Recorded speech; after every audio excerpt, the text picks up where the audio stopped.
The clock on your kitchen wall reads 8:14 in the morning.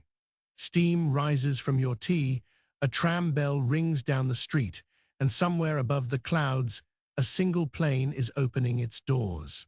You have 1 minute left in the world you know. But this morning began like any other. You woke before sunrise to the drone of cicadas, the August heat already pressing through the walls of your wooden house in the delta of 7 rivers. You eat breakfast kneeling at the low table, rice stretched with barley, a sliver of pickled radish. Rationing has made every meal smaller, but your mother still arranges the bowls with care, the way she always has. Outside, your street is already alive. Hiroshima is a city built on water, bridges everywhere, boats on the tide, laundry strung between houses. 350,000 people are beginning an ordinary Monday. Streetcars rattle past packed with commuters, office workers, soldiers, nurses in white. You know the conductors by face. The tram bell is the heartbeat of your mornings, so familiar you barely hear it anymore. You pass schoolchildren in work caps marching toward the city center. Thousands of students have been mobilized to tear down houses for fire breaks, laughing and complaining in the heat like children anywhere, in any time. The war is in its 4th year, and everyone carries its weight. Your neighbors' sons are gone to the front. Letters come rarely now. You have learned to speak of victory while quietly counting what is left. Strange people whisper that Hiroshima has been spared. Tokyo burned, Osaka burned, but the bombers pass your city by. Some say relatives in America pleaded for it. Nobody knows the real reason. Nobody could. At 7:09, the air raid siren wailed. You barely flinched. It happens almost daily now. A single American plane crossed high overhead, looked down at your city, and turned away. By 7:31, the all-clear sounded. It was only a weather plane. Shelter doors opened, shops raised their shutters, and the city exhaled.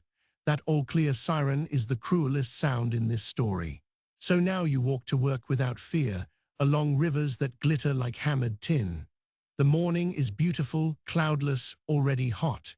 You think about lunch, about the weekend, about small, ordinary things.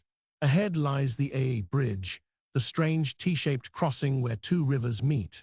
From the ground, it is just your daily shortcut.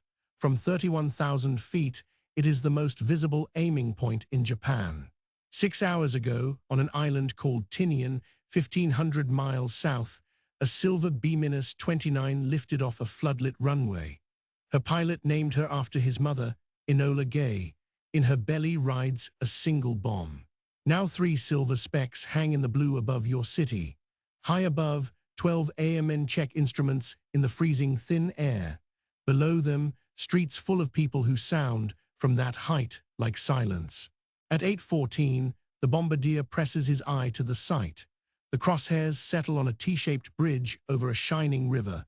60 seconds of level flight.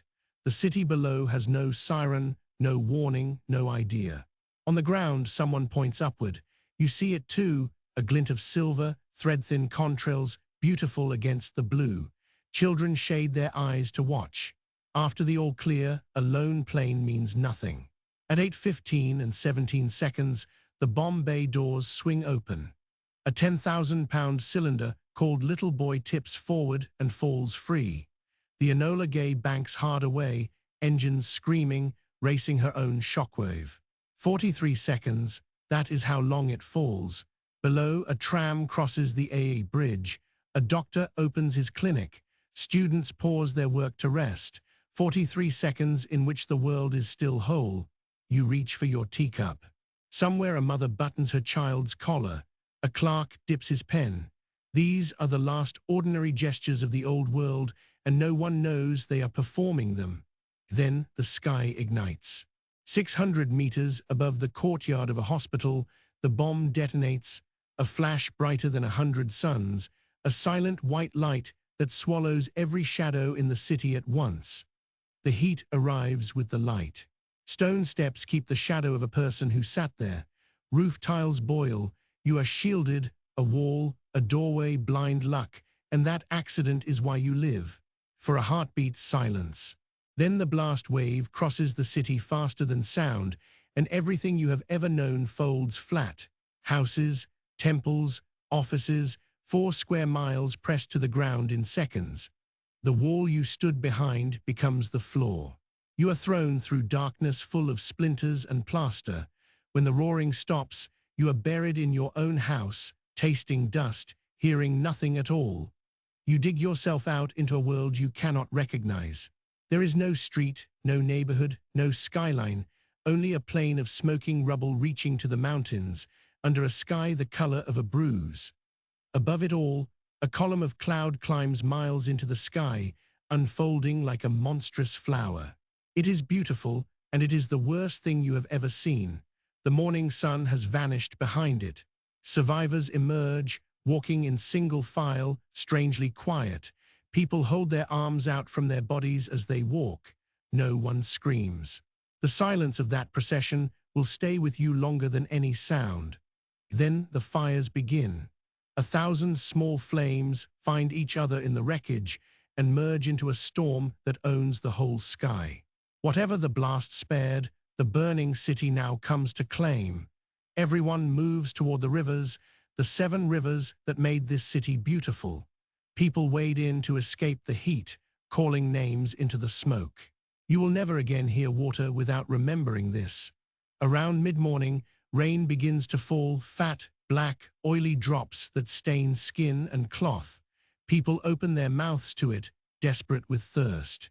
No one knows yet what the black rain carries. You stop being a victim the moment you hear a voice under the beams next door. With bleeding hands you pull, and a neighbor you barely knew is born back into the world. Today, strangers become family. By the river where the 2 channels meet, one building still stands, the Industrial Promotion Hall, its copper dome burned to a steel skeleton. You cannot know it yet, but that ruin will outlive every empire. At a school that still has walls, teachers and nurses build an aid station out of nothing, door panels for stretchers, cooking oil for burns. Human kindness, it turns out, survives temperatures that melt stone. Night falls on a city lit by its own burning. You walk the riverbank calling the names of your family, one of 10,000 voices doing the same. Some of you will find each other, some never will. Dawn shows the truth no one could see from inside it, a city of 350,000 erased in a single second. Help arrives from the countryside on carts and bicycles, faces white with disbelief. In the days that follow, a new sickness moves through the survivors, fevers, falling hair, bruises that bloom from nowhere. The doctors have no name for it yet. The bomb, you learn, keeps killing after it kills. Word spreads in fragments. A single bomb did this. Then, 3 days later, another city, Nagasaki. You hear the name and understand that the world has crossed into a place it can never leave. On August 15th, a voice never heard before comes through the static, the emperor himself, announcing surrender. Around you, people weep for every reason at once. The war is over. Your city paid its price first. They said nothing would grow here for 75 years, but that first autumn, green shoots split the scorched earth, and red canna flowers bloom in the ashes. You stand looking at them for a long time. 3 days after the bomb, the first streetcar ran again through the ruins, driven by teenage girls packed with survivors. People wept at the sound of the bell. A tram, you understand now, can be a promise. Years pass. The survivors are given a name, Hibakusha, and they carry the memory the way you carry a scar, privately, heavily, and with a fierce insistence that it must mean something.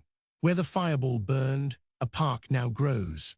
The skeletal dome still stands by the river, preserved exactly as that morning left it, not as a monument to a weapon, but as a witness that refuses to look away.